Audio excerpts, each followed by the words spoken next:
Yeah, recruiting time here. Otis Kirk is with us as always, recruiting insider for Hog Football. Hogville.net is where you can find his work. And very recently, a commitment from Jermaine Hamilton Jordan. A lot of versatility, a guy who can play linebacker and safety. But Otis sounds like he's going to play safety at Arkansas.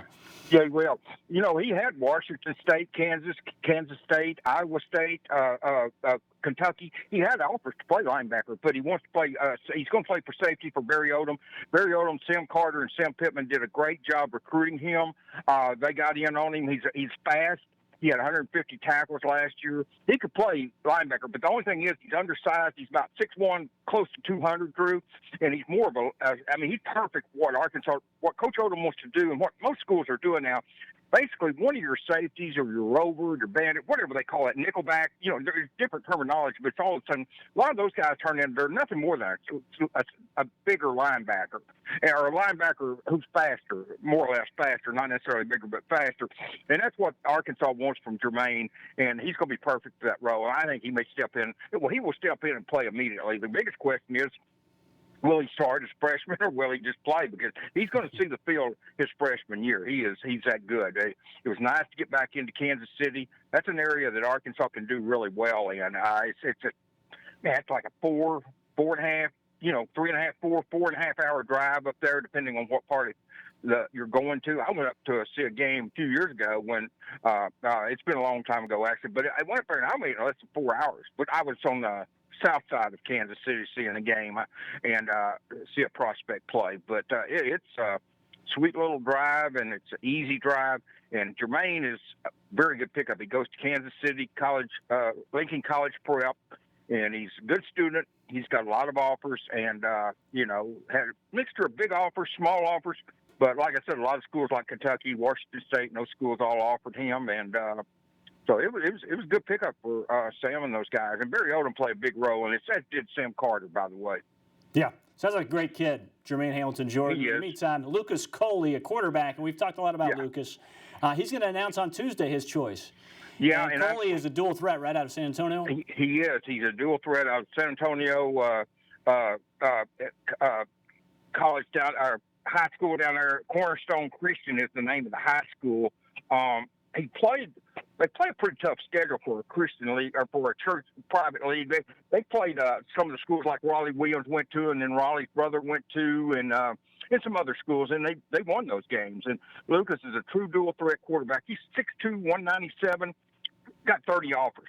He's got 30 offers. Probably going to come down to Arkansas and Houston, but I think Arkansas is in great shape. Should get a commitment from him on Tuesday. If they do, that would be 6 commitments in this class. But I really feel good about Arkansas' chances.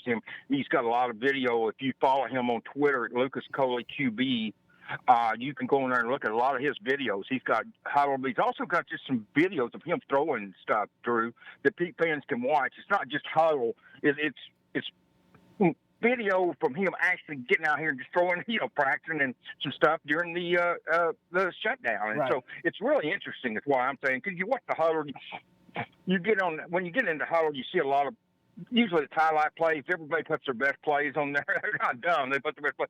I like to see kids also. I like to watch it, but I also like to watch where they're just throwing and just out there throwing, kind of just practicing. And it's really interesting. You see he's got very good footwork. It looks like he's been very well coached. I haven't seen that team, a game of that team, but it looks like he's been very well coached. He's got great footwork. He's got good throwing motion. Really looks good. The thing here's what's impressed me about he and Landon Rogers. The Arkansas they have one commitment, but if let's say they get Coley, they'll have 2 commitments, and they're all they're both dual threats. Drew, they're not trying to use dual threats and then go recruit guys that can't run, and that's what it just amazed me in the past. Some of these coaches have said they won't dual threat quarterbacks, and then they go get guys that are slower than some of their linemen. It doesn't make any sense. If you want dual threat, and I think that nothing breaks down a defense more than a dual threat quarterback.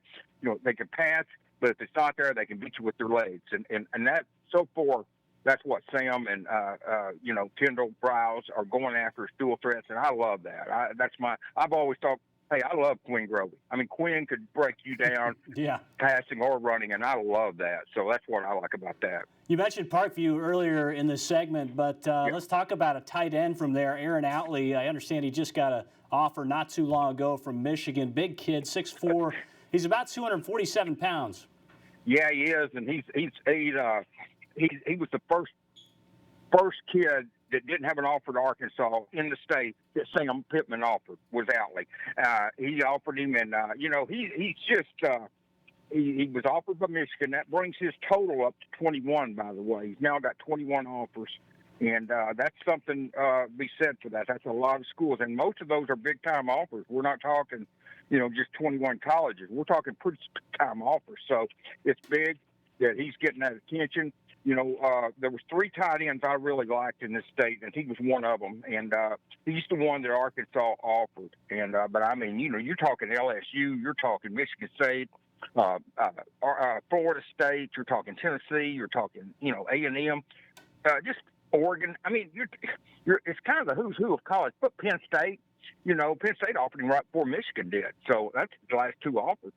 Well, the last 3 have been Michigan, Penn State, and Michigan State. So that tells you that big schools are coming in. I still think Arkansas is in pretty good shape there. They got his quarterback buddy.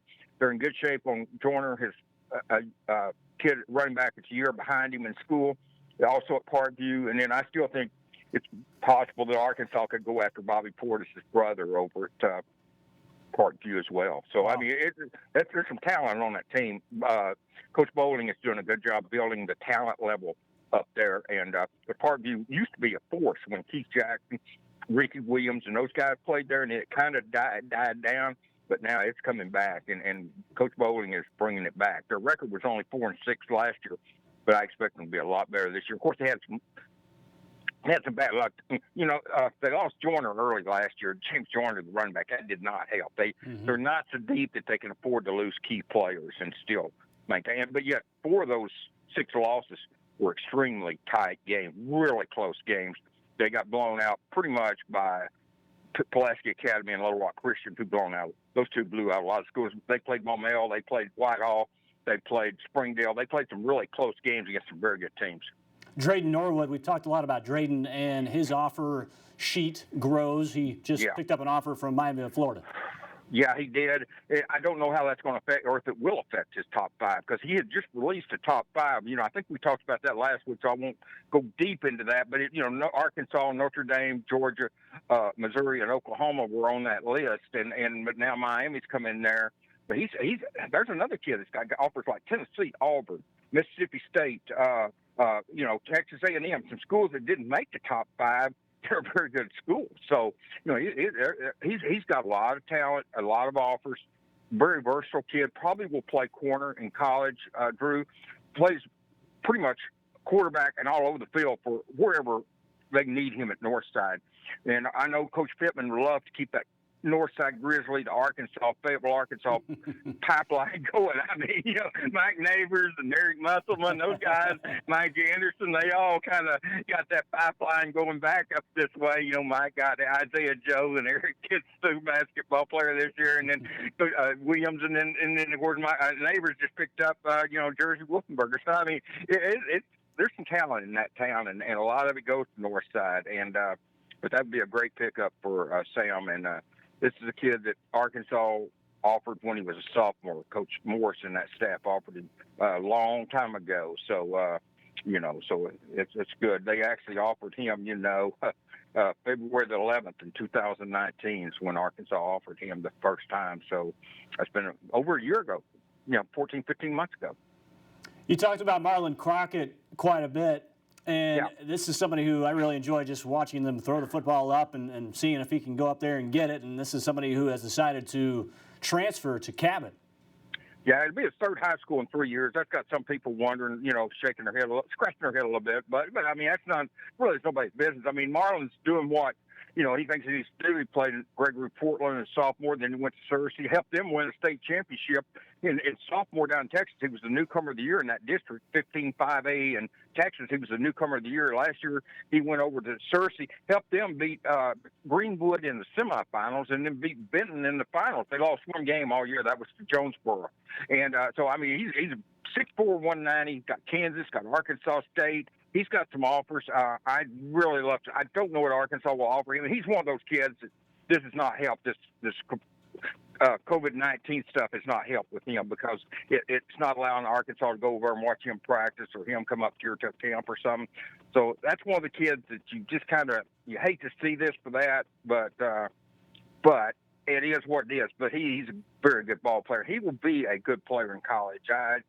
I think he's an outstanding player myself. I know his speed could be better, but all I know is at the end of the day, every time they need him to make a play at Searcy to win those games against Greenwood and Benton, he made one. And I tell you what, he's a winner. He's a football player. Sometimes you've got to overlook maybe a 40 time or this or that and look at a football player, and that's what Marlin Crockett is. Yeah, you mentioned it, about 6'4", 190, so yeah. One to watch in the recruiting circles. Otis Kirk, as always, thanks, Otis. Appreciate you, man. Okay, thanks, Drew. All right.